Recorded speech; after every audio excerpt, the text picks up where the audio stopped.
Hello friends, welcome to our channel Nandan कहानियाँ।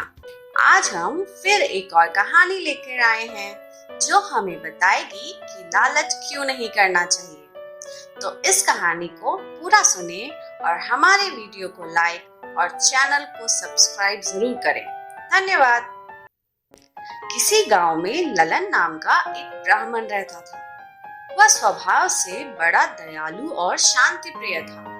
अगर कोई व्यक्ति उसका बुरा भी कर देता तो वह यह कहकर चुप हो जाता कि इसके अन्याय की सजा उसे कोई और देगा। गर्मी का दिन था। ललन अपने ही खेत में एक पेड़ की छाया में लेटा हुआ था। एकाएक उसने एक सांप के फुफकारने की आवाज सुनी तो वो हड़बड़ा कर उठ बैठा। ललन ने देखा कि पास ही एक काला सांप अपने बिल में फन फैलाए बैठा है। ललन बहुत डर गया। साहस करके वह वहां से उठा, पर उसने सोचा यह तो बहुत बड़ा सांप है और उसे लेटा हुआ देखकर भी उसने मुझ पर हमला नहीं किया, न ही मुझे काटा। मुझे इसको दूध पिलाना चाहिए। यही सोचकर वह घर जाकर एक कटोरा दूध भर लाया और सांप के आगे रख दिया। दूसरे दिन ललन जब खेत आया तो उसने देखा कि सांप के बिल के पास एक सोने का सिक्का रखा हुआ था। ललन बहुत खुश हो गया। वह बहुत गरीब था। एक सिक्के के रूप में उसे अच्छा धन मिल गया। अब उसका प्रतिदिन का यह नियम बन गया कि वह सांप के कटोरे में दूध डाल जाता और उसे रोज एक सोने की मोहर मिल जाती थी। धीरे धीरे ललन की गरीबी मिटने लगी। उसने खेती के लिए कुछ और भूमि खरीद ली और अपना व्यापार भी फैला लिया। इस तरह से अब ललन संतुष्ट था। उसने कभी लालच नहीं किया क्योंकि उसके पता था कि लालच बुरी बला है, इससे अपना नुकसान ही होगा।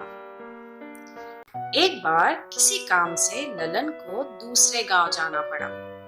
जाते हुए वह अपने बेटे से कह गया, सांप को दूध पिलाना न भूलना। अगले दिन ललन के पुत्र ने सांप के कटोरे में एक सोने की मोहर देखी।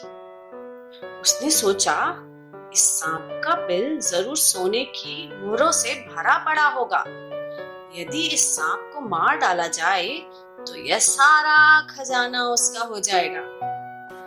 मूर्ख इंसान के मन में इतना लालच भर गया था कि वह पल भर भी नहीं सोचा कि लालच बुरी बला है। उसने एक डंडा लिया और उस पेड़ के पास पहुंचा। सांप ने डंडे को लिए ललन के बेटे को देखा। लड़के ने डंडे से सांप पर वार किया, पर वह वार खाली चला गया। क्रोध से फुफकारता हुआ सांप आगे बढ़ा और उसने अपने विशाल दांतों से ललन के बेटे को काट लिया। ललन का लड़का मारे दर्द से तड़पने लगा और देखते ही देखते उसके प्राण चल बसे। जब ललन लौटा तो उसने सारी बात सुनने के बाद अपना सर पीट लिया, लेकिन अब क्या हो सकता था। बेचारा रो धोकर चुप हो गया। अगले दिन वह दूध लेकर फिर से सांप के बिल के पास जा पहुंचा। सांप ने अंदर से ही कहा, ललन, हमारी तुम्हारी दोस्ती अब टूट चुकी है।